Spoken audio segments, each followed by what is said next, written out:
Hello, everyone. Hello. This is my friend Tom. He's going to talk after me about the environment. And I'm going to do a world picture. Some of it's not very pretty. And he's going to bring it home. My name's Carl Rosenstock, and I am the Vice President of One Heart, which is hosting this. And I am grateful to be here to speak about the reality of our rapidly changing climate.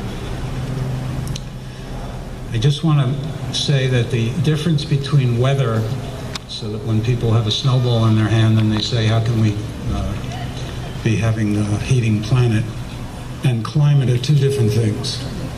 We will always have cold weather, but the planet is warming up.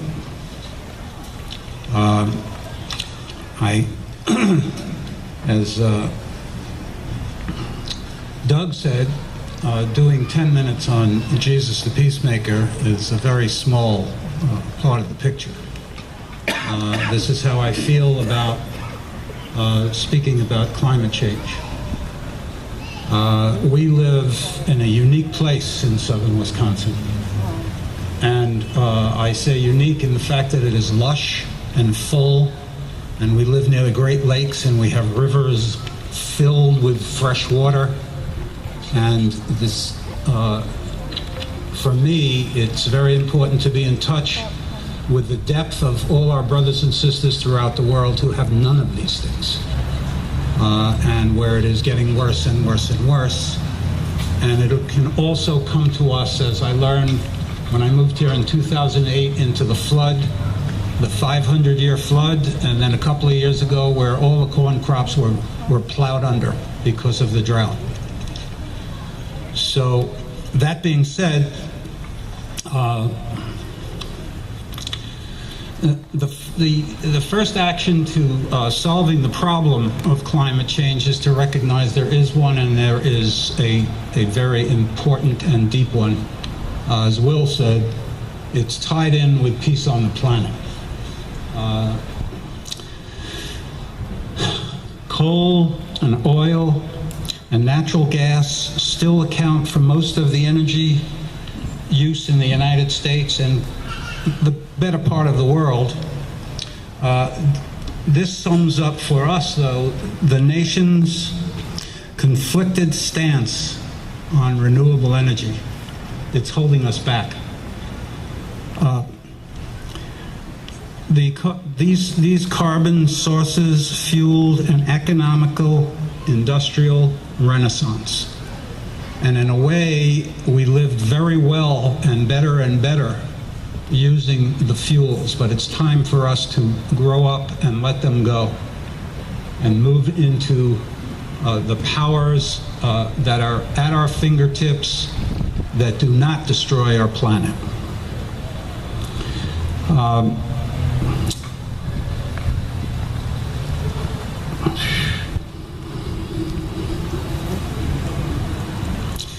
The temperature on the planet is rising, and the carbon in the upper atmosphere has not been this way for at least 800,000 years. Some scientists say it hasn't been this bad in 20 million years. I don't know if that's true or not. I wasn't here. But it's high. We have changed the Earth's ecological systems in the last 100 years. Without what we are doing, this would take thousands of years to happen, many thousands of years. There is a long list of facts for what is already happening, and this is the dark side of this, and I wasn't sure I was going to say it, and I thought it is important. In order to really solve the problem, we have to understand how serious it is. So I'm just going to feed you a short summary of some of the things.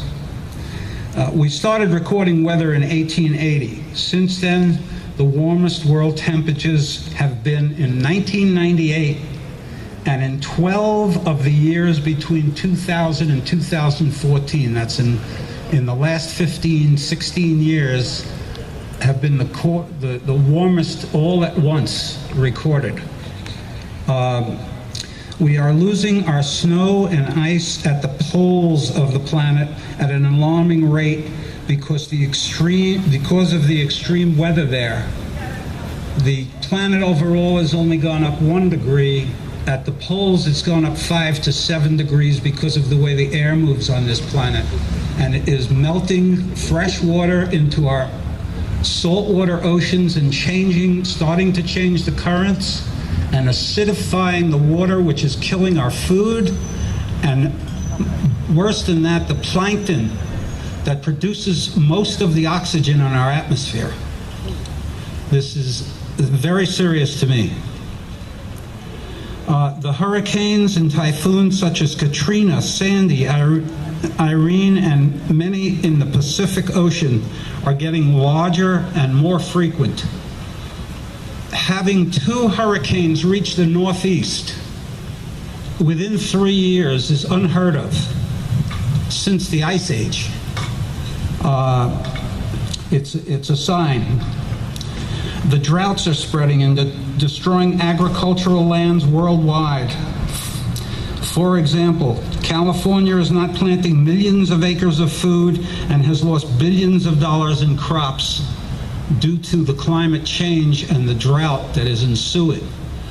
The scary part of that is that we don't know how long it's going to last. They keep talking about maybe it'll end this year. It may not end for decades. Then what? The droughts are part of creating fires. The fires themselves are putting out more CO2 than all the cars in our country, daily, all the time. Alaska alone has lost 5 million acres to fires. 5 million in this last year. Australia is on fire, and a lot of other places.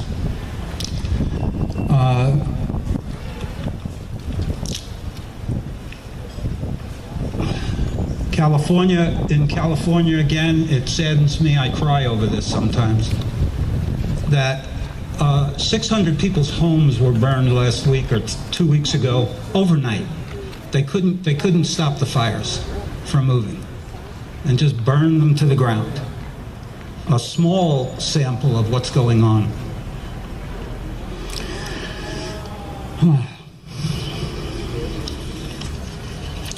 Next. I'm going to reiterate that I really needed to get this out because it's very important that we understand what we're dealing with before we can really fix it. The good news is, and there is quite a bit, that renewable energy is on the move and is expanding. There are many renewable sources for our energy needs. Some of the ones that are being used are solar and now stellar solar, which is an amazing feat. Wind, hydro, oceans, waves, and currents, and biofuels. All produce and all can produce everything we need without ever needing fossil fuels. The solar energy that hits this Earth in 1 hour can produce all the solar and all the energy needs of our world for a year. All we have to do is do it. We are in the midst of all this discourse, and I believe are a very resilient race, and we will win this. The Scandinavian countries, Germany, and others are leading the way. They are phasing out fossil fuels and replacing them with non-polluting renewable resources. I believe that the United States, China, India, the European Union, and the rest of the world will be moving exponentially into a carbon-free energy renaissance, and soon. We are also working on ways of bringing down the carbon levels to the sustainable 300 parts per million. We're at 400 parts per million, and that has only raised the temperature of the planet overall 1 degree. If we don't stop this mess and using fossil fuels. By next year it'll be 500 and then 600 and so on, and the destruction will multiply beyond words. Now, what can we do individually, just you and me in our daily living, to bring a balance involving climate change and a culture of peace to our planet? We can get informed. There will be some information at the information table and links online sheet with books and book titles and more. Some small pointers for everyday living that we probably take for granted. I know that I have to be super conscious in order to change my habits are: we can, for a few dollars more a month, get our home electric power to come from renewable sources from our electric company. I don't know if you know that. All you have to do is contact them and tell them that that's what you want to do. And it'll cost a few dollars more, as Will was pointing out, but it'll be a step in the direction of getting rid of these fuels. We can recycle, reuse, repair. We can combine trips with our vehicles. Instead of going out for milk, go out for everything you need in one day and not be driving all the time. If you're in range, walk, bike, moped.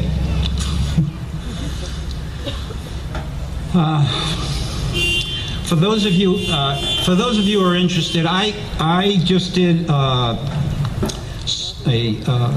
5-week, 2-hour session once a week for 5 weeks with environmentalist Tom Pershey and Pastor Marianne Cotter on the climate change issue. It really motivated me, and the thing that they did within that structure was more important than the information about climate change, which was that they had us talking to each other and sharing from our perspective what we see, what we want, and what we can do. And it was really well done, and I was incredibly moved.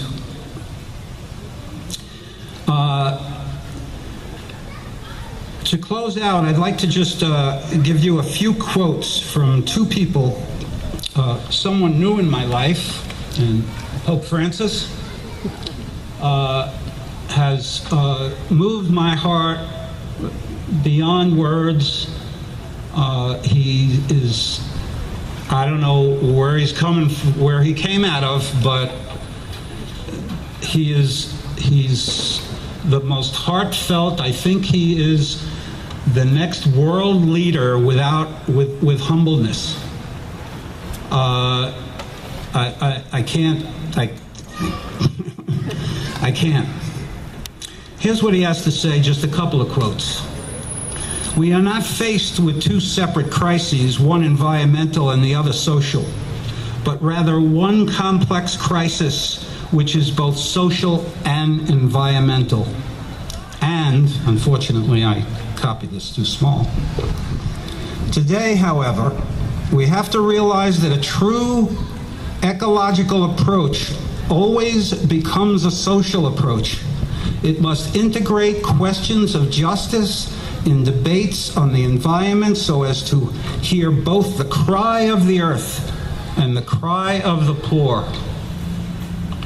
And two quotes from Al Gore, who wrote An Inconvenient Truth, which is an incredible book about waking us up to this, I don't know how long ago, it seems like 15 years ago, maybe more.